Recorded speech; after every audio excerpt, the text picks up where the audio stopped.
মুহূৰ্তত মই উপস্থিত আছো হুজাই বিধানসভা সমষ্টিত আৰু বিশেষভাৱে হুজাই জিলাৰ যি তিনিটা বিধানসভা সমষ্টি এই তিনিটা বিধানসভা সমষ্টিত আজি পুৱা 7 বজাৰ পৰা ইতিমধ্যে ভোটগ্ৰহণ পৰ্ব আৰম্ভ হৈছে আৰু 6 বজাৰ পূৰ্বৰে পৰা আচলতে ভোটাৰ ৰাইজ আহি তেওঁলোকে ভোট কেন্দ্ৰসমূহত তেওঁলোকে আহি শাৰী পতা দেখিবলৈ পোৱা গৈছে। এই মুহূৰ্তত মই আপোনালোকক হুজাইৰ এটা ভোট কেন্দ্ৰৰ পৰিৱেশ দেখুৱাবলৈ চেষ্টা কৰিছো।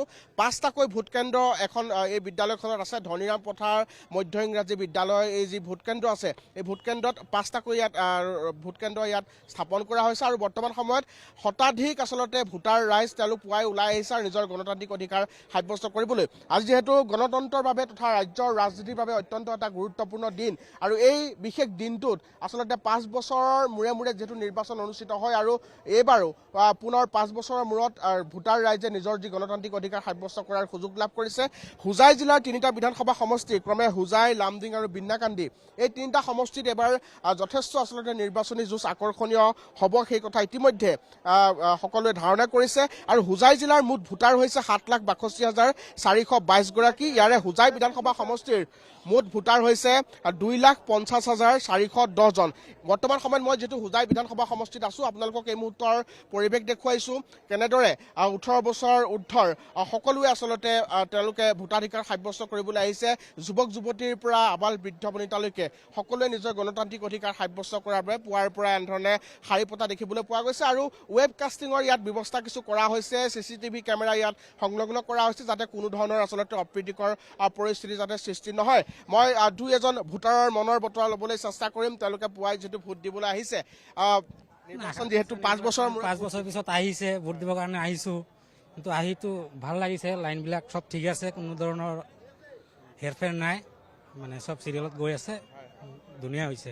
কেনেকুৱা লাগিছে আজি প্ৰথমবাৰৰ বাবে তুমি নিৰ্বাচনত ভোটদানৰ যিটো অধিকাৰ সাব্যস্ত কৰিবলৈ সুযোগ পাইছা? ভালে লাগিছে বাৰু। আশা কৰোঁ এটা ভাল গণতান্ত্ৰিক চৰকাৰ আকৌ আহিব, ৰাষ্ট্ৰবাদী চৰকাৰ আহিব অসমত আকৌ।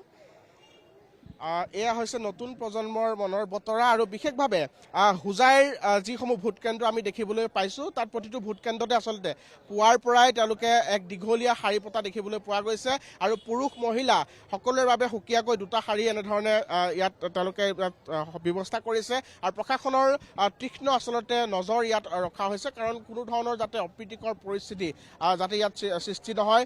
জিলা প্ৰশাসনৰ ফালৰ পৰা যাৱতীয় সকলোখিনি ব্যৱস্থাপনা হাতত লোৱা হৈছে। এই মুহূৰ্তলৈকে ইয়াত খুব শান্তিপূৰ্ণভাৱে যি ভোটদান পৰ্ব সেই ভোটদান পৰ্ব ইয়াত আৰম্ভ হোৱা দেখিবলৈ পোৱা গৈছে আৰু যিহেতু এইবাৰৰ বিধানসভা নিৰ্বাচনটো অত্যন্ত এটা গুৰুত্বপূৰ্ণ আৰু লক্ষণীয় এইকাৰণেই হৈছে যে সমষ্টি পুনৰ নিৰ্ধাৰণৰ পিছত এইবাৰ প্ৰথমবাৰলৈ অনুষ্ঠিত হৈছে বিধানসভা নিৰ্বাচন।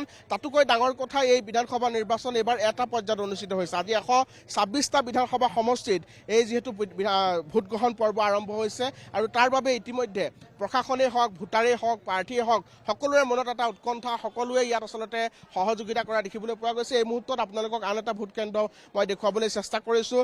সকলোৱে নিজৰ যি গণতান্ত্ৰিক অধিকাৰ সাব্যস্ত কৰাৰ বাবে ইয়াত দীঘলীয়াকৈ শাৰী পাতিছে আৰু আমি কিছু সময়ৰ পিছত অন্য এটা ভোট কেন্দ্ৰৰ পৰিৱেশ আপোনালোকক দেখুৱাবলৈ চেষ্টা কৰিম।